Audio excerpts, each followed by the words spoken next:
Salut tout le monde! Aujourd'hui j'ai envie de vous partager un très joli projet au sujet de l'autisme. C'est un jeu vidéo gratuit d'ailleurs, aussi bien sur PC que sur appareil mobile et donc tactile, c'est Super TSA.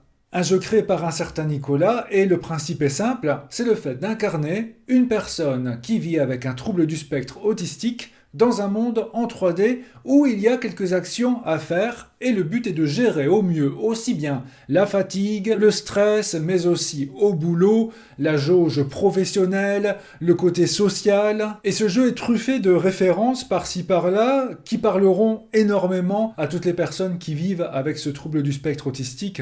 En réalité, c'est un jeu de sensibilisation qui met bien en valeur toutes les difficultés auxquelles peuvent être confrontées les personnes ayant un TSA. Alors je ne vais pas vous spoiler l'ensemble du jeu, mais je peux vous donner quelques indications tout de même. Le personnage devra réaliser certaines actions pour récupérer des points de fatigue, qui sont très rapidement perdus d'ailleurs selon ce qu'il fait, selon les interactions, car si le personnage est trop fatigué, il sera ralenti dans ses déplacements. Une situation concrète, le chemin qu'il doit parcourir jusqu'à son lieu de travail, n'est jamais simple à gérer pour lui à cause du bruit, des voitures, des autres personnes, des fortes odeurs, des sirènes, des gyrophares, voire même du collègue de travail qui veut l'accompagner et raconter toute sa vie. Et si on laisse faire ce personnage, son stress risque de monter, il risque d'avoir des crises, mais on peut les réduire en achetant par exemple un casque anti-bruit, ou en effectuant certaines actions routinières comme chanter une chanson en boucle dans sa tête.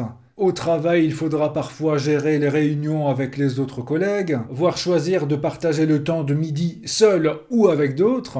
Et aussi, selon les missions, le personnage devra se rendre au centre commercial, encore un lieu bruyant, fatigant pour lui, afin d'acheter certains objets, devoir participer à une fête familiale pour remonter un peu sa jauge sociale. Et un peu comme dans les Sims, le principe est de pouvoir équilibrer et de gérer ces différentes jauges qui vont monter et descendre selon ce que l'on fait vivre au personnage. Et ce jeu m'a à plusieurs moments fait sourire grâce à des petites références, à des petites choses qui parlent très fort aux personnes autistes ou aux personnes les accompagnant. Certaines choses que j'ai déjà expliquées sur cette chaîne sont bien illustrées aussi dans ce jeu, et je ne veux vraiment pas vous spoiler la fin, en tout cas la dernière mission actuellement disponible, qui est vraiment originale et qui m'a vraiment fait rire pour le coup. Alors le jeu est toujours en cours de développement, le créateur y travaille toujours et améliore certaines choses pas encore tout à fait finies, mais le jeu est en grande partie jouable et il y a déjà plein de missions que vous pouvez faire actuellement. Et d'ailleurs, si vous désirez plutôt le découvrir avec moi, eh bien j'y ai déjà joué sur ma nouvelle chaîne de jeu qui se nomme Tom Reo Gaming. C'était sur Twitch, mais il y a le replay sur la chaîne YouTube.